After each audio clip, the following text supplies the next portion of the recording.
outstanding, a world-class vision, a world-class this.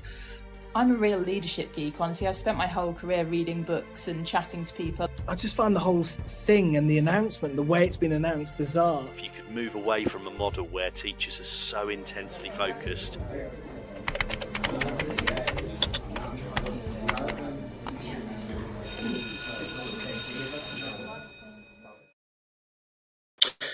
Hello everybody and good evening to you from Teachers Talk Radio and The Late Show with me. And this evening we are going to be talking about NDAs and bullying in education. It was a story that hit the news a few weeks ago with a special Sky News report that looked specifically at cases where NDAs have been issued in education. And they found that out of 320 teachers who they interviewed, 119 current and former teachers had taken some form of an NDA, and the value of those NDAs came to about £1.7 million of taxpayer revenue. And within the report, many teachers talked anonymously about examples they've experienced of bullying within their schools or former schools or places of work. Some of those involve racism, sexism. A lot of them were actually just around sort of performance and perceived performance.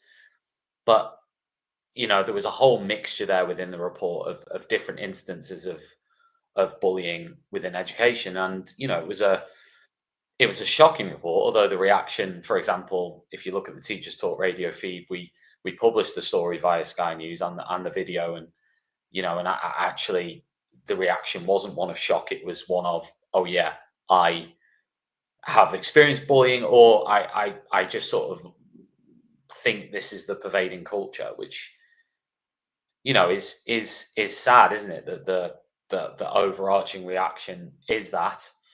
And again, I'm going to use the words I believe. I believe I experienced bullying once in my career.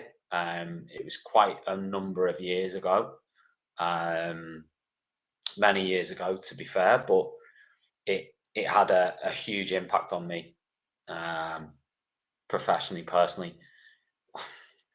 You know, at the time, you could argue it still does in some ways, although, you know, obviously time passes and you move on to a certain extent.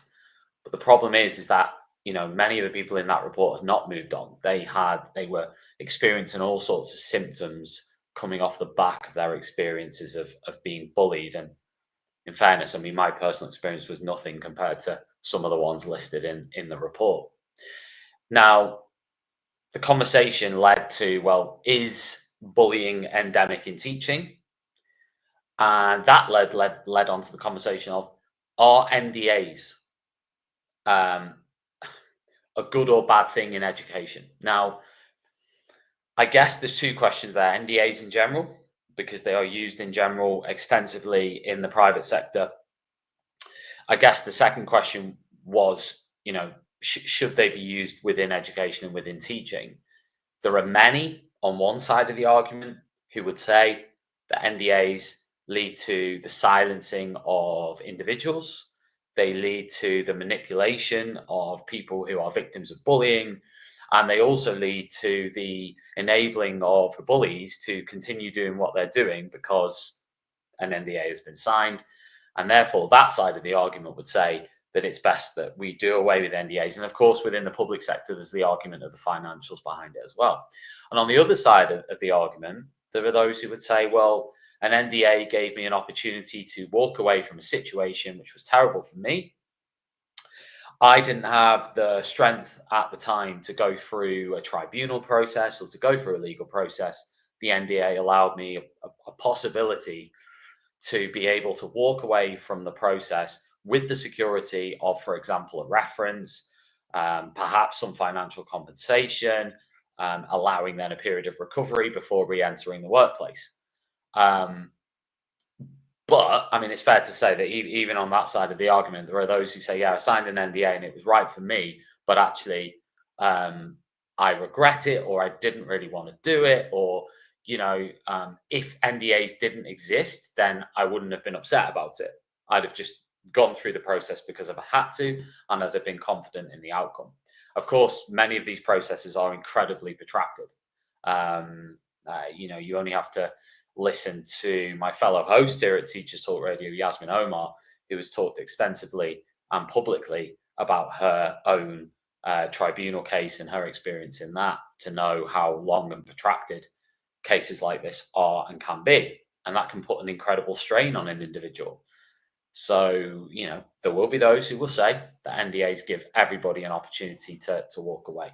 Now, we're going to be discussing both sides of that debate this evening with two special guests. I've got Alistair Wood, who's the CEO of Adapt, and I also have Chrissie Fadipe, who is an anti-bullying campaigner and former teacher. Now, both of them share great insights into NDAs and what they're all about. And I'm sure you're going to get a lot from the interviews with both of them, which we're going to zoom into in just a moment. Before I do that, it is the perfect opportunity for me to mention our two fantastic sponsors on the show this evening. You can see on the screen, one of those sponsors is John Catt Educational, who are leading providers of professional development opportunities for teachers in the UK and beyond. You can get 20% off any books on the John Catt website. And in fact, you can fill your basket and still use the discount and get 20% off using the code JCTTR2425.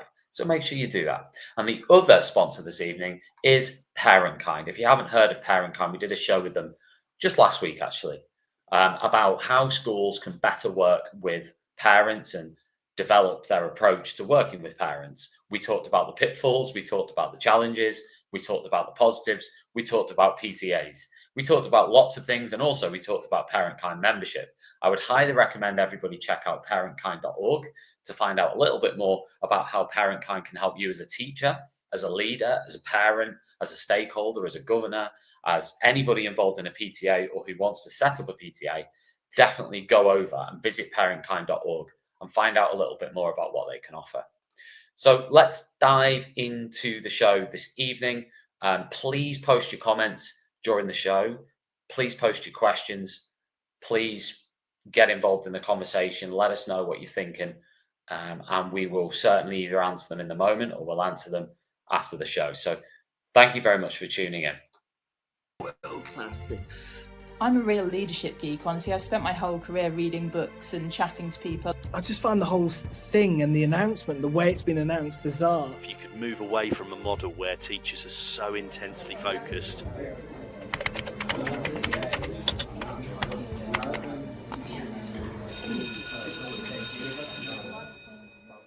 I've got Alistair Wood, the CEO of Adapt, with me to discuss the issues of NDAs in education. And Alistair, thank you for joining us for this.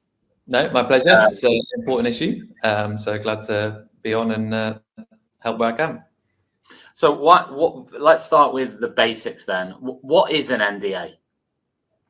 So NDAs are, the full name is as a non-disclosure agreement.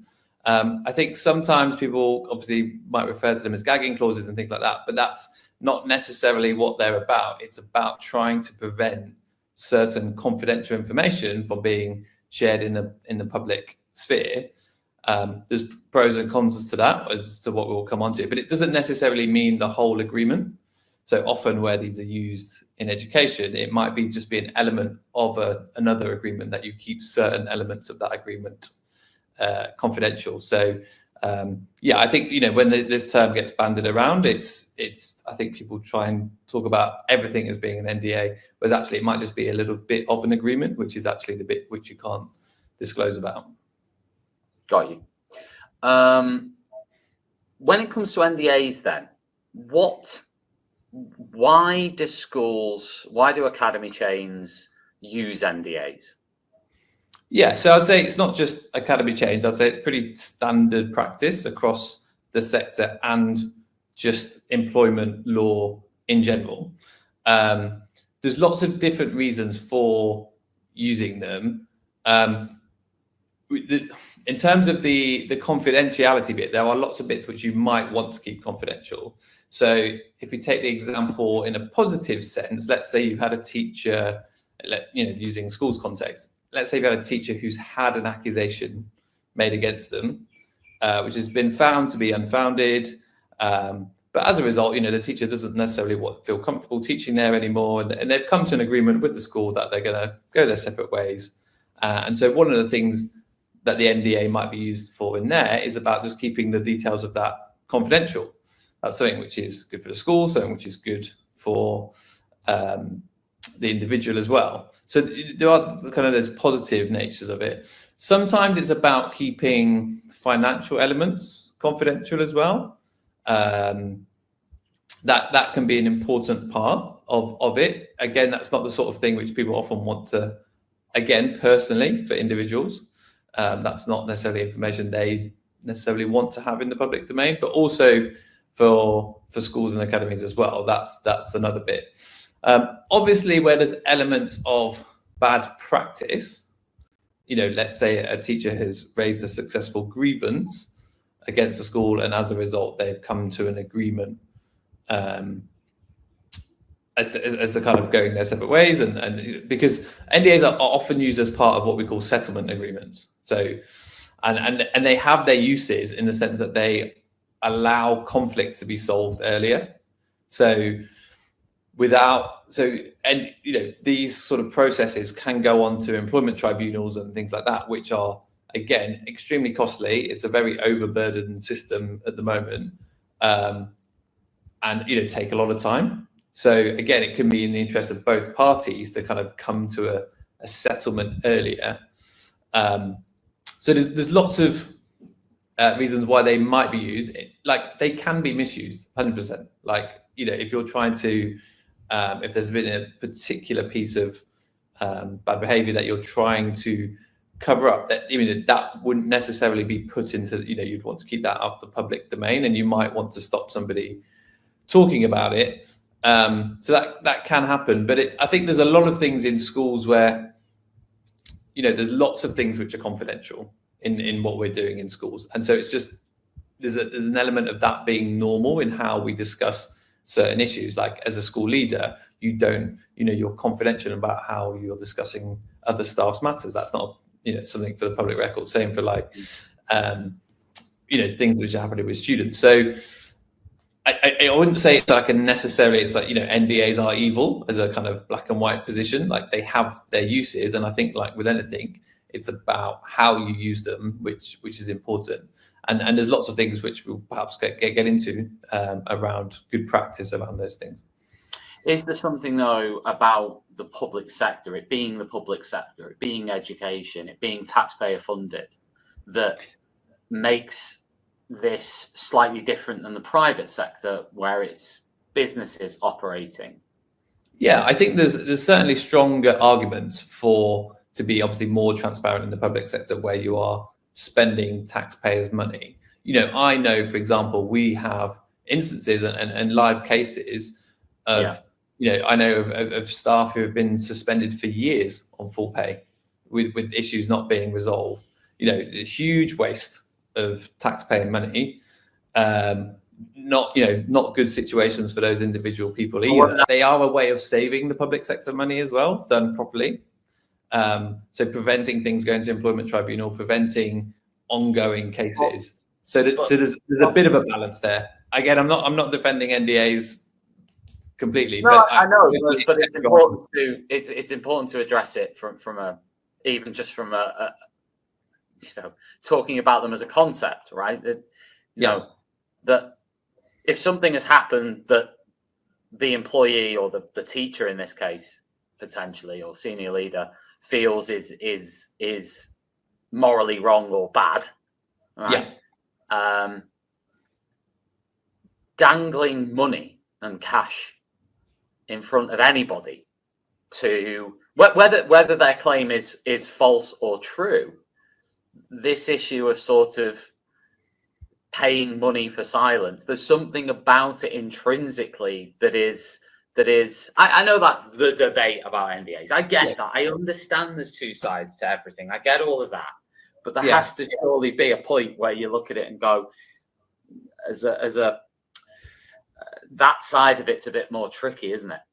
And I'd also say, it's not the be all, it's not the end of it either, in the sense that you do have rights as a whistleblower. You know, there are underlying rights as whistleblowing legislation. That means even if you sign an NDA, that doesn't mean that you cannot still raise those issues, and you are protected under the law by that. Where this gets difficult is like knowing where your limits are with that. And I think the power dynamic though in it is obviously very much in. From the outside looking in, it seems that the power dynamic, talking about it from an education standpoint, is very much in the hands of, the people with the money, i.e., the big academy chain, if you like, that's got a team of lawyers and access to this. Now, obviously, you can argue that teachers may have access to somebody like you or another union or whatever, but it's not quite the same, because they might be looking at that saying this is still David against Goliath a little bit. Yes or no. Like I would say, I think the underlying point there is like, I would, and I say this to all teachers I meet of any background: make sure you're with someone. Like 100% join somebody. Like schools are just the way they're set up, and just the nature of schools is that there will be issues, and it's really unpredictable. When stuff comes down to this point here, where you get to the point of getting support, I'd actually say that the skills of organisations like ourselves and unions are good at. Like I would say that levels the playing field when it comes down to them. I think when we get to examples of people who don't feel they've had a fair go, is often when they haven't had that support and representation. I don't feel certainly when we're in these discussions that it's David versus Goliath. I actually think that the quality of the support that our guys get is arguably probably better than some of the schools are getting, because this is the stuff we're dealing with day in, day out, whereas it's usually more of an unusual situation for them. Do you think that the NDAs are on the rise? Do you think the use of NDAs is on the rise?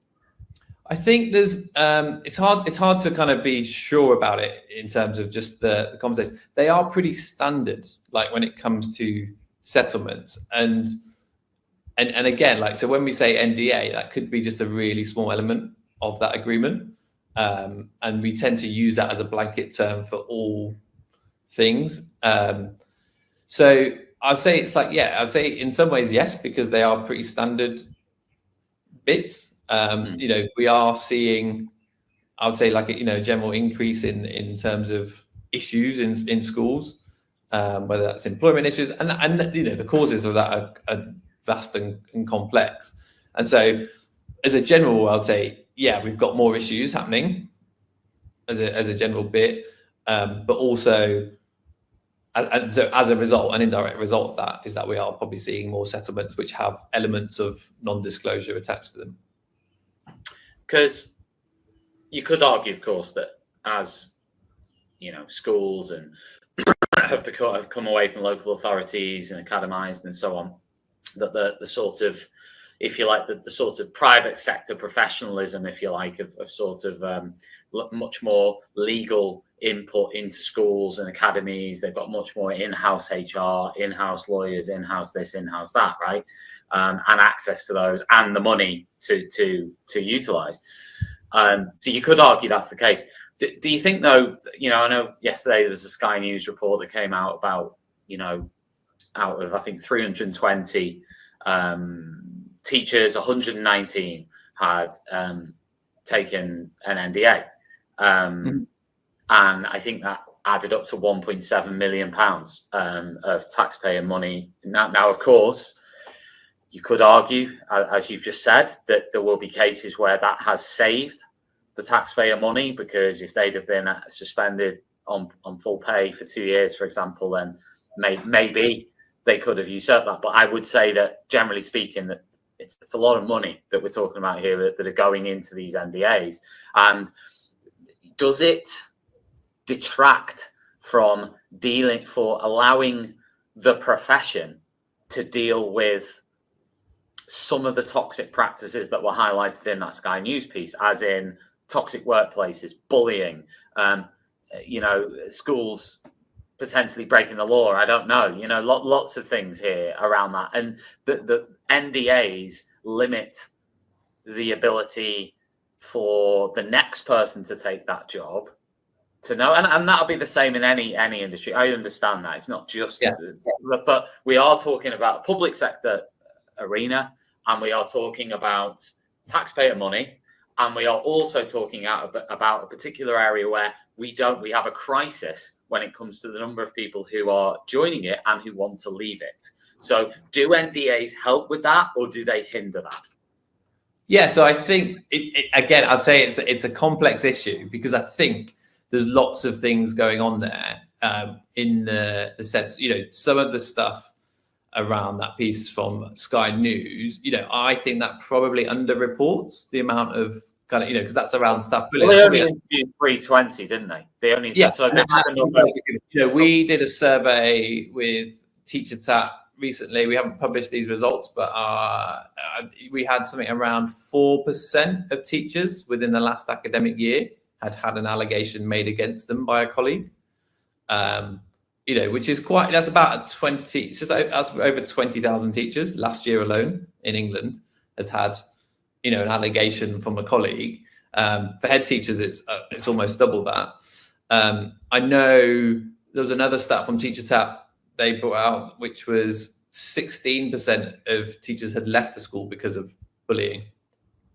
I think that's across their whole career, but you know, these are significant figures. Like there's quite a lot happening, and again, you know, that goes back to it. You know, I say like it's really important to make sure you're with someone so that you get the advice as that stuff's live.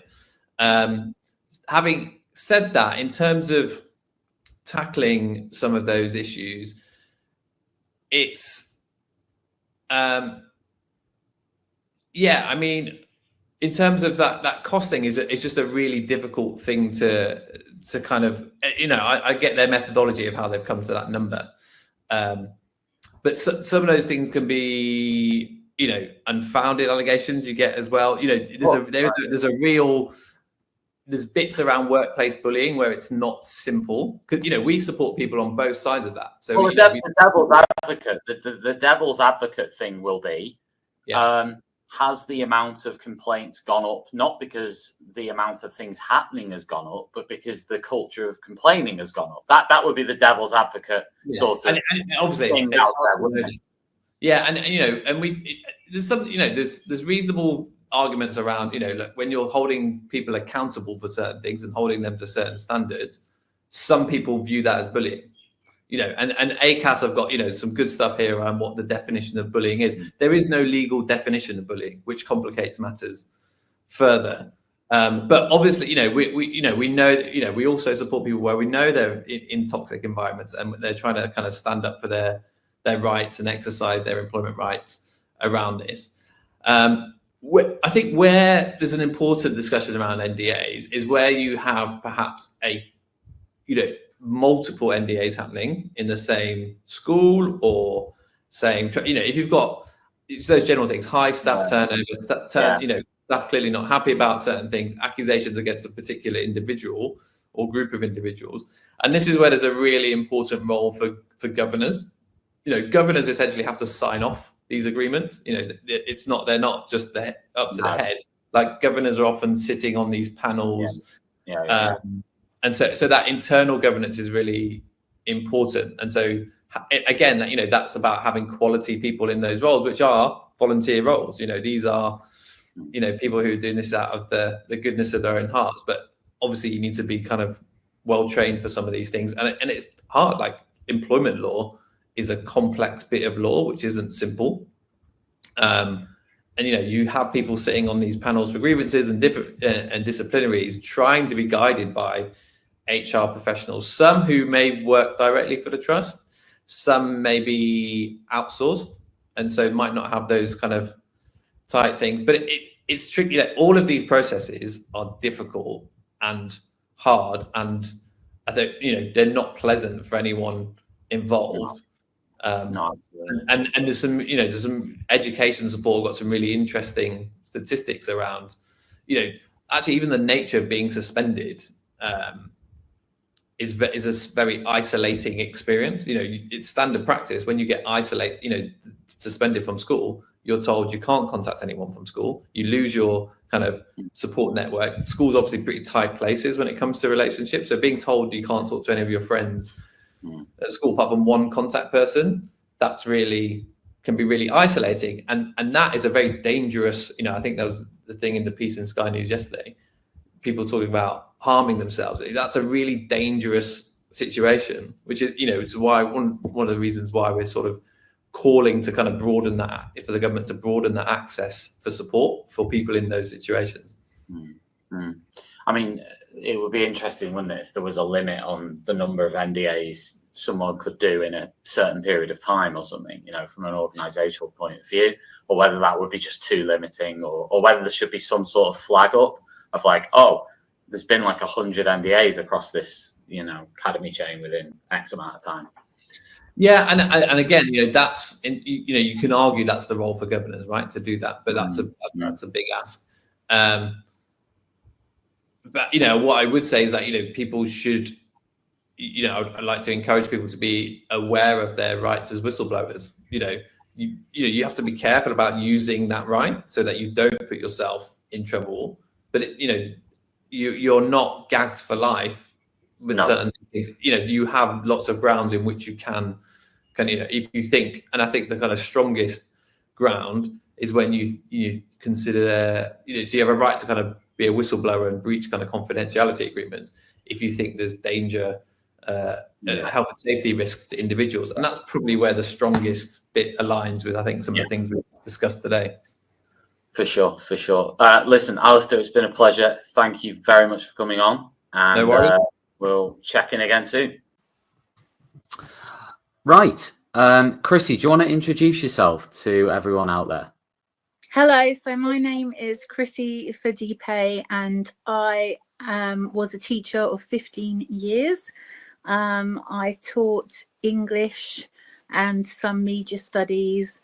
Most people know me on Twitter for speaking about OCD, campaigning for disability, and my love of guinea pigs and rabbits. Perfect. Now, Chrissie, recently you have been speaking openly about an experience that you had which involved you rejecting an NDA. Do you want to tell me a little bit more about that, if you can? Yeah, so obviously, because it's hopefully going through an appeal process, so obviously I'll speak a little bit vaguely without, you know, names, etc. But I had a pretty horrific experience with a senior leader at a school where I was previously very happy. It spanned over 16 months. It started with one leader. It then involved HR in an inappropriate discussion, of which I have, you know, the transcript and of the details, etc. It then spiraled. It just involved more and more leaders across different schools. I think that it just went down a crazy rabbit hole of bullying. And that's why I felt that I couldn't accept £30,000 to be quiet about it, because of the lengths that people had gone to cover up this one person's original behaviour. The fact that they joined in with the bullying, it just spiraled, and it didn't make sense to me why this original person couldn't apologise for their actions and do the moral and right thing. Why it had to spiral and involve so many people just seemed pretty outrageous. Do you so when it went to, because it went to tribunal, didn't it? Obviously you can't talk, I mean, that's been published, so it is out there. It's readily available for people to look at. It's not something we're hiding. It's out there in the public domain. Once you've been through that process, which you're now appealing, because presumably from your perspective, I mean, it's open access, but from your perspective, that didn't go the way you wanted it to go, the tribunal. Yeah, I'm actually really concerned about the tribunal judgment because my voice wasn't within the judgment at all. A lot of evidence that I tried, and I say try, to submit was shut down very early. Like I felt like the judge didn't let me finish my sentences. There were a lot of technical issues about how it was conducted. For example, on the first day of the tribunal, the respondent solicitor spent 2 hours presenting their evidence, and it wasn't indicated to me when to present mine, so I didn't present my evidence. There were things like I was made to cross-examine 4 witnesses in one day when I have severe fatigue and I'm on medication. It just didn't feel right that I had to cross-examine 4 people in one afternoon when I'm a litigant in person. There was an act of perjury that I feel was ignored. So, I mean, I have 11 grounds of appeal, and this is a different issue, but Michael Buchanan from BBC is looking into how female litigants in person are treated by male judges. So I personally felt there was a great injustice done that week of my hearing. It was listed for 7 days. It lasted 3 days. It felt like it was rushed through. It almost, I mean, I better not comment anymore, but I feel it was pretty shambolic to prepare. So I mean, yeah, it's on record you're not happy about it, and and now it's going to go to an appeal. But the bit that I sort of wanted to dig into from this process was the offer of the NDA, which you personally rejected. Now, just in a wider sense, what do you think of what do you think of NDAs in education? Is that something you expected to get an offer for, or was that something that shocked you? I mean, what's your view? What was your view on it at the time, and has that view changed? So I have heard of them, and part of the reason I rejected the NDA from this particular school was that several friends of mine had also been offered them. So I connected the dots that females of a certain age at this particular school were being targeted. And so I wanted to be the voice for 3 very close friends of mine that I have seen mentally broken apart. It's taken my friends and colleagues who accepted NDAs from this particular school.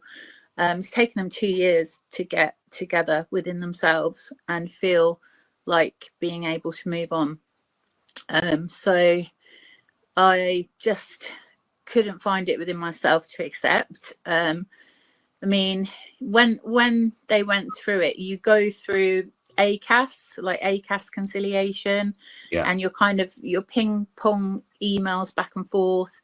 I think their first offer was £20,000, and then I said no, and then they upped it to £30,000, and it was all kind of worded like that. The reason they want to do £30,000 is so they don't have to accept accountability, so that it can be seen as like an ex gratia payment. And all I wanted from them was a formal apology for the disgusting way that they treated me.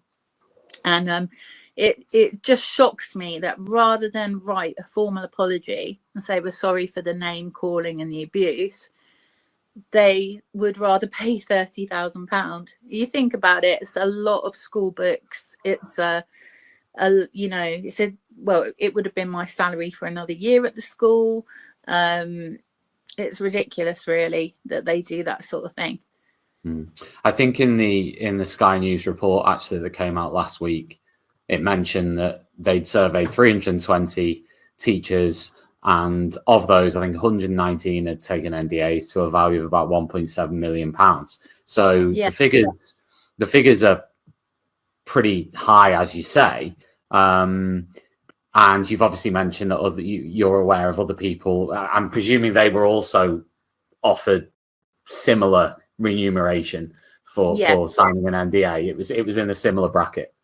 Yeah, and I think what the Sky News report doesn't touch upon, and I did point this out to Amelia, is it's not just the value of the NDAs, because they will incur solicitors' costs. They will have their insurance premiums go up, if I assume this is covered by insurance. They also have the teachers that just go off sick because they need to retreat to a safe space. Like when I was being bullied, I had to retreat because it was so intense. So if you look at, and then there's the supply cost to cover those teachers, it's way more than 1.73 million. I feel it's significantly more. Okay, in light of that, do you regret not accepting the NDA in light of the fact that you then went through the tribunal process, which, as you said, lasted 3 days? You didn't necessarily get the outcome you wanted from that. Has there been any thought in your head where you've gone, actually, that could have been better to have just accepted it and moved on? I think, there are times when, because obviously I'm now self-employed, there are times when, this was my first summer without a teacher salary, and it was difficult. But on the moral level, I wouldn't change what I did, because I think that I've actually helped start a little bit of a revolution to name and shame bullies. And I'd like to think that my particular bully will think twice before he goes on to bully other female colleagues. I don't have much hope in that, because obviously I'm aware of what they're particularly like. I also feel that they've been so protected by the circle around them that they feel that they've got diplomatic immunity to carry on behaving how they are. But the messages that I received, I mean, when I did the sort of famous tweet, it had 2.4 million views, 14,000 hearts. I had over 500 DMs from people that had been bullied, and I think that I wouldn't change a thing. I think there's a lot more to come out of this, about how people are linked to each other, the Academy Trust, the solicitors they use. Just today, I've made a connection between a solicitor that's told me an outright lie. So yeah, I'm taking, as far as I'm concerned, I'm taking this all the way. I've got my petition going, and I feel there's systemic issues about teachers speaking out and how they are oppressed and quashed. What is supposedly in a very legitimate way, but it's bordering on very unlawful. And yeah, so I wouldn't change a thing. Do you think, based on, because obviously you mentioned these 500 DMs from people, based on those DMs, do you think that most of the issues are around sort of, I mean, what are the, because obviously there's always going to be, to play devil's advocate, there's always going to be different sides to everything. So with schools and with leaders, of course there's going to be instances of bullying. No one's ever going to deny that. The devil's advocate will be, well, there's always different sides to everything, and maybe these people are trying to cover underperformance, or cover up for doing something wrong, or covering up for not being easy to work with. I don't know. They come out with I'm sure a whole host of their own reasons. Do you think that based on the volume of DMs you've received, and based on the Sky News report and everything else that obviously was built a lot from that as well, do you think that trying to look at it from the outside looking in, as in from someone who's not involved on either side of it, do you think that this is as big an issue as you think it is? I actually think it's bigger. I mean, the sample that Amelia did was 300 teachers. I actually think this goes into thousands, because we've got the retention crisis like never before. And if you look at the figures, nobody's queuing up to take over the role.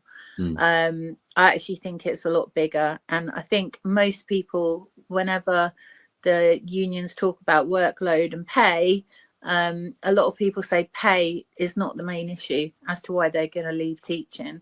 It's the toxic culture. It's you know, I mean, teachers are professional people, like, you know, and to be treated like children, to be spoken to, in fact worse than children, because I don't think the person who bullied me would get away with what he said to me, you know, calling my OCD mind vomit and some of the inappropriate communications that were sent. They would not get away with that if it was a parent and their child. You know, it just makes me feel really bad that so many teachers have left because of some bully in a senior position abusing their power. So what's the answer to it all then? Because it's all well and good talking about it, but what's the sort of answer to this? What's your end goal with all of this? So my end goal is to get my petition up to 500 signatures. I'm then going to write to various MPs saying that settlement agreements and NDAs need to be regulated and monitored going forward, because one of the things that Amelia noticed was most of the people in her sample were female, and they were of a certain age, and they were more towards the upper end of the pay scale. So this use of settlements needs to be tracked, because at the moment, if you write to the DFE and say how many settlement agreements have been used in education, they have no idea. They tell you to write to individual academies. When you write to individual academies, they will then do their best not to answer that question, because I got Steve Barclay MP to write to the Academy Trust concerned, and they sent him a fob off letter saying that settlements agreements are a necessary part of employment, and they didn't actually give him a number. So even an MP gets rejected back. So we need to know which Academy Trusts are doing these settled agreements the most. Are they doing them lawfully? Who are the targets of them? Because if it's ethnic minorities, or particularly women of a certain age, we need to know what's going wrong. Are there rules? I mean, you may not know this, but are there rules currently in place around them not providing that information, or is that something that they could provide right now if they wanted to? I think you've got a legal representative coming on or something, haven't you? So that might be a question to ask him. It's something that I will seek further clarification on.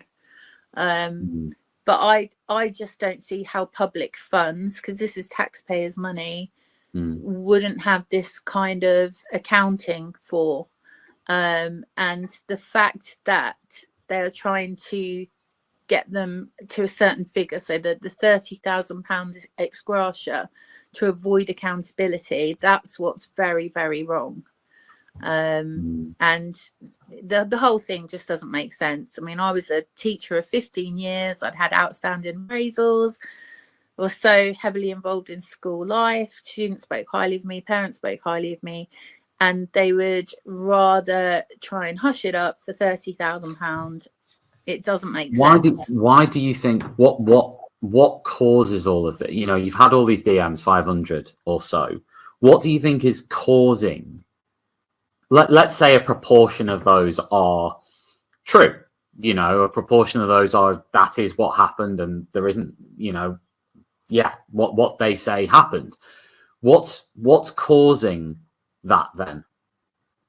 I think it can range from the petty to the more serious. So, for example, my story, they were trying to get me to teach an IT timetable when my contract was in English, and I had to kind of set boundaries and say, look, I don't even have a GCSE in IT. Why are you trying to make me teach full-time IT? It wasn't fair on my mental health.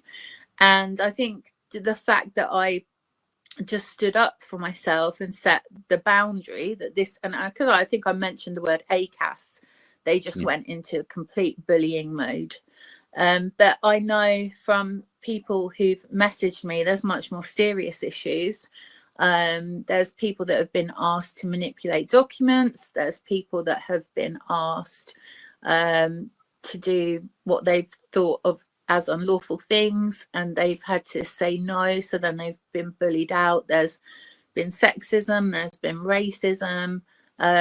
People have been completely smear campaigned, people have been set up. I mean, one of the things that I was worried about, because when I overheard this inappropriate meeting, and I heard them say they would put me on capability, and I also heard the person say that they would fake evidence. They said that they'd fake that I didn't do the coursework marking when I'd spent hours marking this coursework. I was worried about how far they would go to smear and fake things to ruin my reputation. And that's why I had to retreat. I had to, you know, just get out of that toxic environment. It was not physically safe if somebody is saying they're going to fake evidence to smear your name. So it can range from the petty, such as a timetable, to much more serious things. So just sort of, I say finishing off because there's a heck of a lot to this, and there's a huge amount sort of in it. Do you think that, you know, the use of NDAs is fueling the sort of retention crisis in teaching? Do you think that they should be barred from the education sector? I think they need to be seriously reviewed, and there needs to be legislation. Because like you said, if you do have a teacher that is maybe struggling, they've implemented a genuine support plan. Like when we talk about support plans, everybody in teaching knows there's the support plan and there's a genuine support plan. And the genuine support plan is there to help teachers who need help. But when they're used inappropriately, they're used as a bullying tool. So in the circumstances where a teacher is genuinely struggling, the school might not be the right fit, and this is coming from a place of love, then a settlement agreement might be the best way. But when they are used to cover up bullying and inappropriate conduct, no, they need regulating. But again, the devil's advocate would say, well, you know, on part A there, devil's advocate, a leader would say, why should we pay someone for underperformance on part A?